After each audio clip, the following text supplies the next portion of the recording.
Hi guys, today I'm gonna show you all how to change sound input while screen recording on Motorola G15.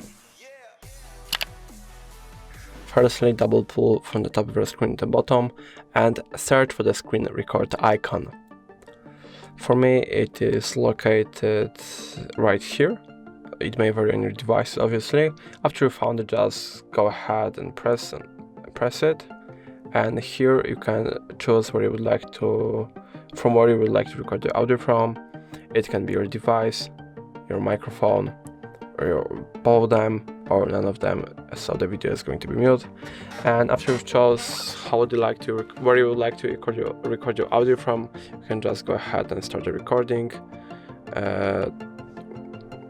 And that's going to be all. If I helped you, please leave a like and subscribe.